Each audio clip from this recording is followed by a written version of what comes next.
Hi, welcome to a new video. Today I bring you a book haul. I have accumulated these books for the past 3 months, so March, April and May of 2023, and the majority of these come from Book Depository because in the beginning of April they told us the very sad news that they were closing, and I did, as many others also did. I ordered a whole bunch of books before they closed. And so the majority of this haul is going to be the books from those orders. But I also have a couple of other things like special editions from book boxes, that sort of thing. I have my computer here so I can give you some synopsis for the books. And yeah, let's start with books I have read, but I didn't have the physical books and I had been wanting them. Especially hardback, nice editions that I couldn't really get physically anymore. And I have 2 series here. The first one being The Cruel Prince, which this is actually the other way around. This is the box of the hardback editions. They all have nice illustrations on the covers. Each book is a bit different, but like The Cruel Prince has a little acorn in the corner near the page number. And yes, those are the first collection I got. In case you don't know, I'll give you a very quick synopsis. This series of books follows a human that was taken to the fairy world by her sister's father. She was taken with her twin and this sister that is half fairy to live with her sister's father. It's a difficult life. The fairy folk are very sneaky and judgmental of humans, and she wants to prove herself. And so she decides to become a spy. And then things snowball. There's a hate to love romance, one of the official, really good hate to love, actual hate to love stories. Slow burn, so throughout the whole series. And yes, I read these books in about 3 days, a book per day, maybe 3 years ago. Basically, when I started, I just couldn't stop, so I read the whole series, including the 2 short stories that are part of this series. One is The Lost Sisters and the other one is How the King of Fairies Learned to Hate Stories or something similar. Let me check. How the King of Elfheim Learned to Hate Stories. Almost perfect. But moving on to the second series that I purchased, and this one is still in its box. That was the Simon Snow trilogy. I know there's a lot of mixed opinions surrounding this trilogy. Personally, what makes me love it are the characters. In general, I am a character girly. If the characters are good, I'm probably gonna love the story. And I really connected with the characters of these books, which is why I loved it. And I completely understand the people that don't. I completely understand the people that read the first one and then went to the second one. They were like, oh no, I'm not continuing with this. But actually, I just pretend the second one doesn't exist a lot of the times, because the first one and the third one are really good books. I really love the story of these characters. I really enjoy them. I know people hate them, but I'm a fan. These ones also are quite special. Let me take them out of the box. They have their original covers, and then they're also hardback. There are designs on the hardbacks and illustrations inside. I really enjoy them. They're colorful. The illustrations are nice. I'm gonna read the Goodreads synopsis for this one. Simon Snow is the worst chosen one who's ever been chosen. That's what his roommate Baz says. And Baz might be evil and a vampire and a complete git, but he's probably right. And yeah, that's all I have to say.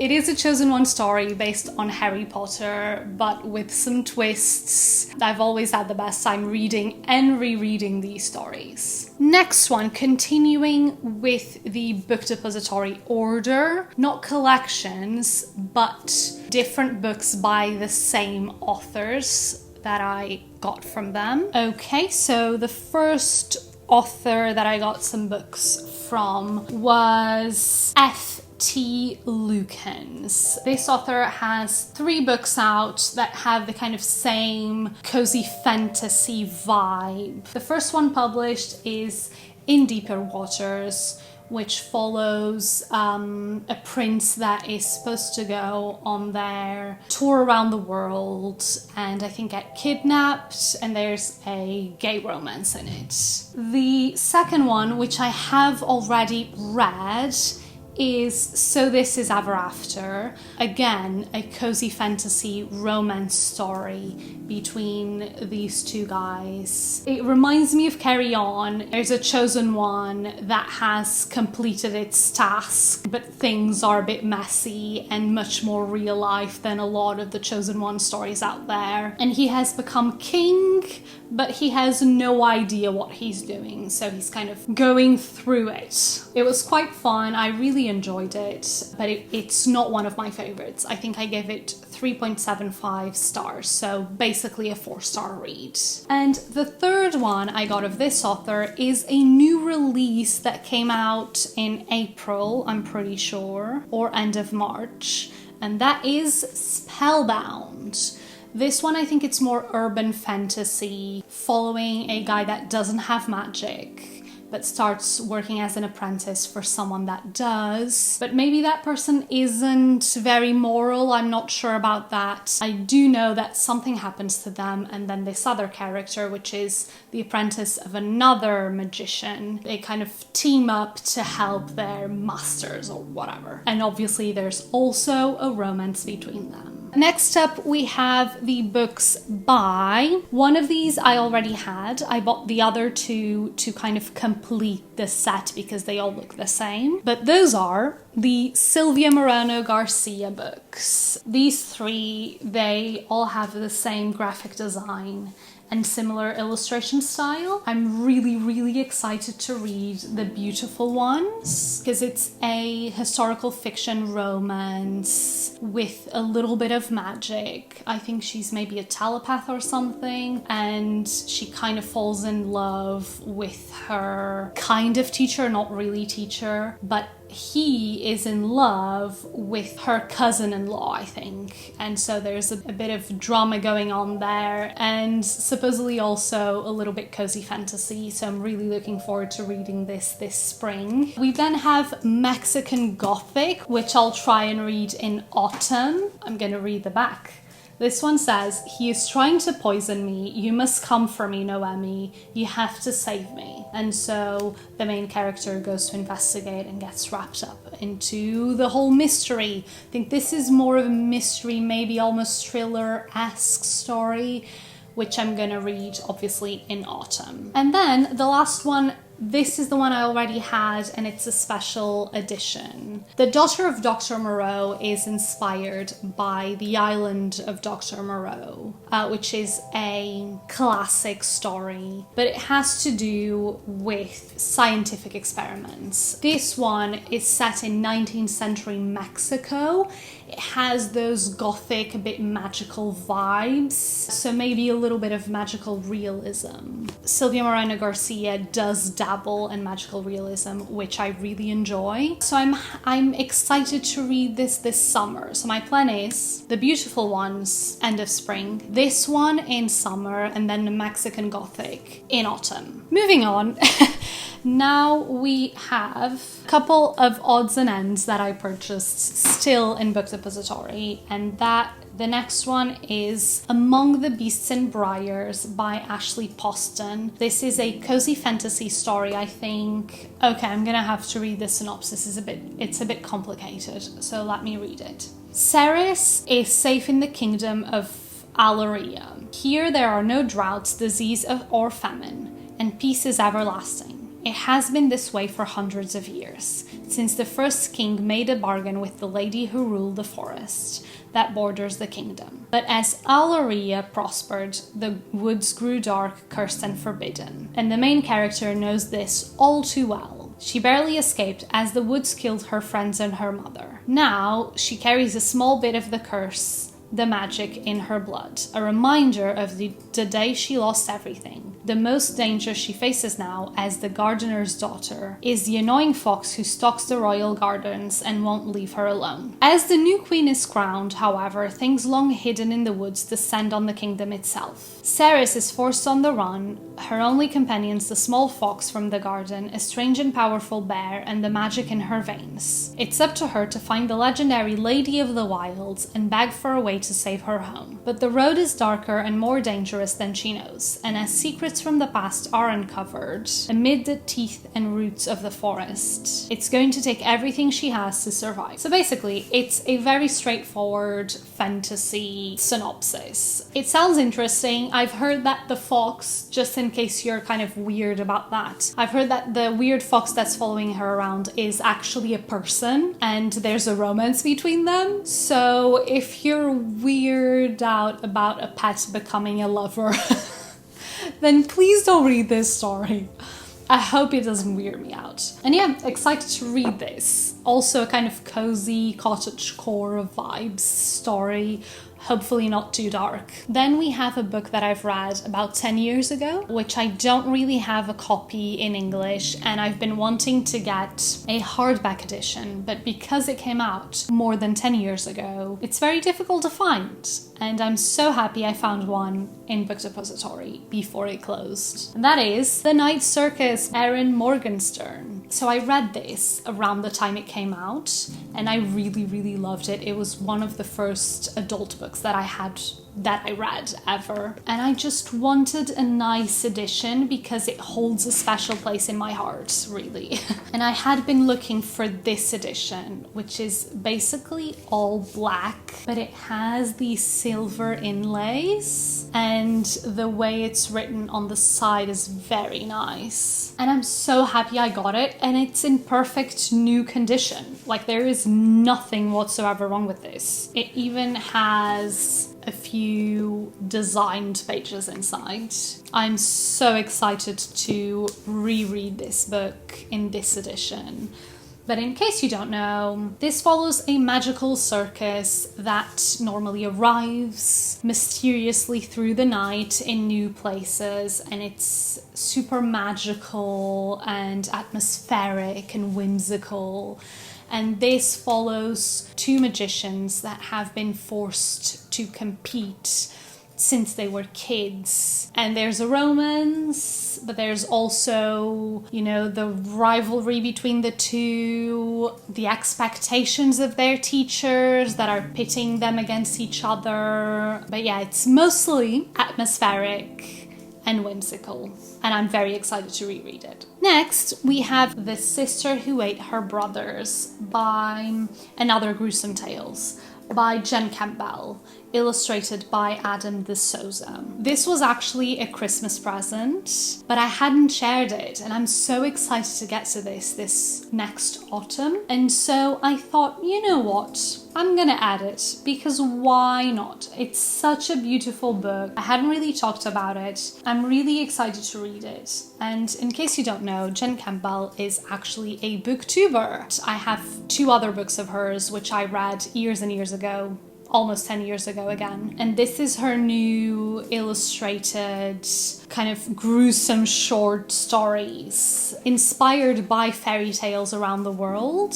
I want to get to it as quickly as possible. The moment it becomes September, I will get this book because I'm definitely going to be recommending it for autumnal reads. Look at it. And yeah, very excited to get to this one. Actually, let's finish up the Book Depository haul by showing all of the graphic novels that I got. My goal with this book haul from Book Depository was to get favorite books that I had read but didn't have a physical copy of, get a nice copy of those, then get a few other things that I have been wanting to read, but get them physically at discounted prices, so I can do more photography and videos and not be showing my Kindle every time, and also get as many graphic novels as possible, because I don't really have access to a lot of graphic novels near me, which I've told you about before. So I decided to get some that I had on my wish list. And then I'll just continue doing what I'm doing, which is every time I go to London, go to Gosh Comics. But yes, let's start with Snapdragon by Kat Lee. I'm gonna read the synopsis from Goodreads. Snapstown had a witch, at least that's how the rumor goes, but in reality Jax is just a Crocs-wearing, internet-savvy old lady who sells roadkill skeletons online. It's creepy, sure, but Snap thinks it's kind of cool too. Snap needs a favor from this old woman, so she begins helping Jax with her strange work. Snap gets to know her and realize that Jax may in fact have real magic and an unlikely connection to Snap's family past. Sounds nice. So, in case you didn't figure out, I love kind of middle grade YA, witchy, whimsical fantasy graphic novels. So all of the ones I'm going to mention fit in that category. Next one, we have The OK Witch by Emma Steinkellner. This follows 13-year-old Mothhush loves all things witchy, but she discovers that witches aren't just stuff for the movies, it's real, and she has a connection to it. She's definitely a witch, and she's gonna have to figure out how to deal with that. What else could I want? Next, we have Aquacorn Curve by Kay O'Neill. I have read the Tea Dragon Society and the second one of that series by Kay O'Neill, but I'm waiting to get the paperbacks of all of the other ones, and this was the only one that's out that I was missing. So I got it, obviously. This follows Lena and her father when they return to their seaside hometown to help clear the debris of a storm. And the last thing she expects to find is a colony of aquacorns. And she's gonna figure out that sometimes adults can't be trusted to be the guardians of magical places, I guess. And she herself is capable of finding the strength to protect both the ocean and her own happiness. I mean, it sounds so cute. It's going straight into my summer TBR, 100%. Next, we have Beetle and the Hollow Bones by Eliza Lane. An enchanting, riotous, and playfully illustrated debut graphic novel following a young goblin trying to save her best friend from the haunted mall. I think in this town, people can end up, I think when they die or something, they end up in this freaky magic mall. And I guess her best friend gets stuck in it, I'm not sure, and I'll see when I read it. But it sounds quirky and magical. It's all I wanted to know. Then we have Mooncakes, which is very popular and I had been wanting to get for ages. It follows this witch that used to have a crush on this person right here, and they kind of reconnect in the beginning of this graphic novel, I think. And there's maybe a romance, but also this person, but the other main character is dealing with stuff, magical things that are happening around the town, and the main character helps them with that. I think there's a nice kind of witchy store. It's very cozy and heartwarming, and I love it already. After that, we have Wingbearer by Marjorie Liu. Wingbearer is the first one of a series. Let me check how many books. There's only one book out. When did this come out? It was published last year in March, so a year ago. It says it's a series, but there's only one book out at the moment. At the back it says, enter a world where magic takes flight. A young girl must stop a threat to her magical world in this epic graphic novel. It gives me Dungeons and Dragons vibes. You know, she has to kind of get a little group of friends to beat the bad guy, and it sounds good. I want to read it. The final book of the Book Depository haul is The Sprite and the Gardener. Another very tiny, cute little graphic novel following a gardener that one day finds a little sprite in their garden. I'm gonna read the back. Follow Wisteria, an ambitious, kind-hearted sprite, as she unearths a long-forgotten magical talent to help a young human grow her garden. Bursting with whimsical art and vibrant characters, The Sprite and the Gardener is a beautiful, gentle fantasy about blossoming gardens and budding friendships. How perfect is this? It sounds amazing. I want to read it this month. It has immediately entered my, I guess, June TBR, you know, end of spring. Last time I went to London, I actually got 2 graphic novels from Gosh Comics. The first one being Wind, book 1, The Flight of the Prince, which I have read in a very recent video. I quite enjoyed it. It follows Elf, we don't know if he's half elf or full elf, and 3 human side characters.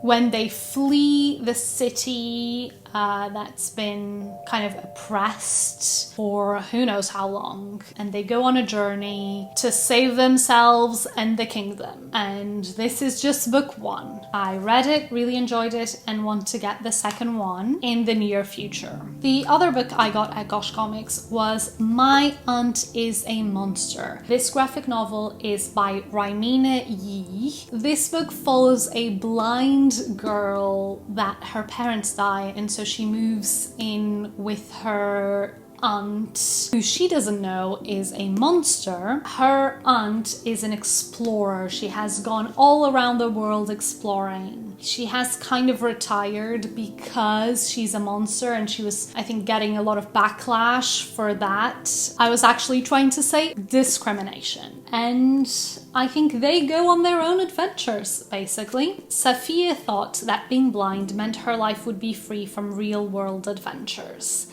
But when she moves in with her aunt, she's never met, the world's greatest adventurer, she discovers that adventure has a way of finding you. I assume it's going to be super heartwarming. I already know I like the writing style and the illustrations of this writer, so I'm really curious to get to it. Now, moving on to special editions that I got in book boxes in these past months. First, I have The Valkyrie by Kate Hartfield. This book came in the new The Locked Library subscription, so it's a Harper Voyager book. And it's a beautiful edition. It has sprayed edges, it has beautiful foiling on the cover, has a little bookmark at the bottom, and it has a letter from the author.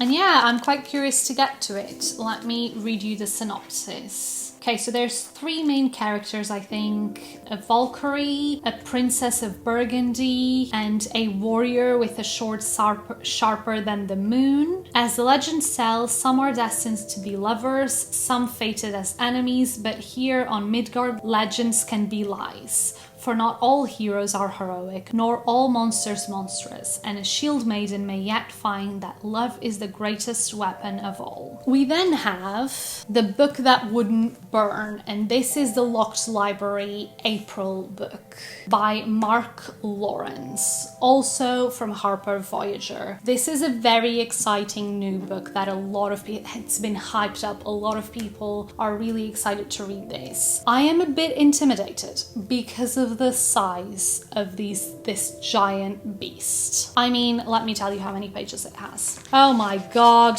566 pages in a hardback book. I say this, I literally in March read a 700-page book and a 800-page book. But yeah, still intimidated by this. The other ones was the Last Hours trilogy and they were YA books. So this one, at the back it says, all books, no matter their binding, will fall to dust. The stories they carry may last longer. They might outlive the paper, the library, even the language in which they were first written. The greatest story can reach the stars. I mean, it sounds really good. The sprayed edges are pretty amazing. Look. It does also have illustrated end papers, foil on the cover, and the little bookmark string, as well as a letter from the... I am excited to read this, even though it's a bit intimidating. To finish the special edition book box section of the video, we have Some Desperate Glory by Emily Tash. Can you see this cover? Is it literally ruining everything with how shiny it is? Not really, actually it looks quite nice, I think. It's a kind of foiled paper. It's quite cool. Even though it's not my style, I can appreciate it. It also has, obviously, sprayed edges.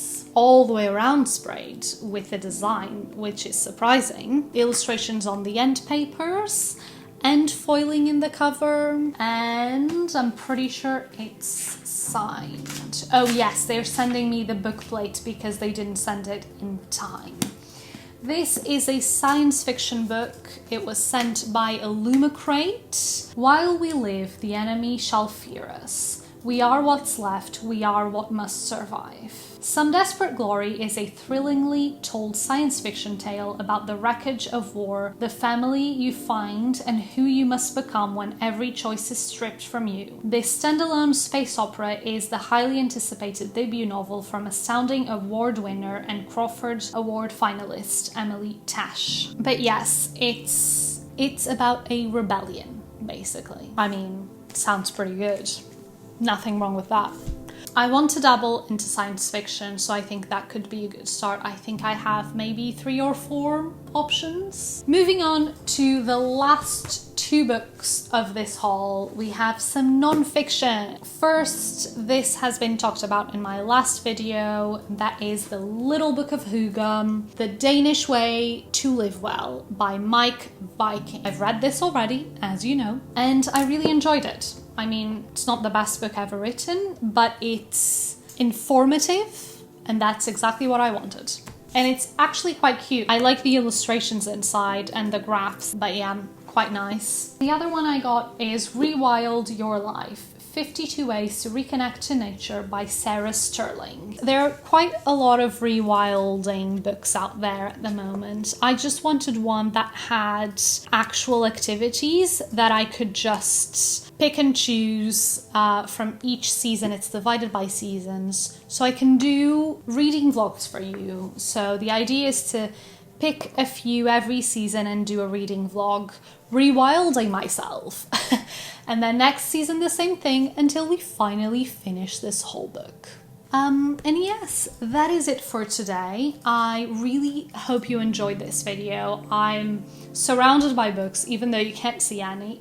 I'm quite happy with life right now, especially my books that I purchased because they're favorites that I have read already. I mean, they just make me so happy to look at the covers and think of my favorite characters. But yes, I hope you enjoyed, and I'll see you in the next one.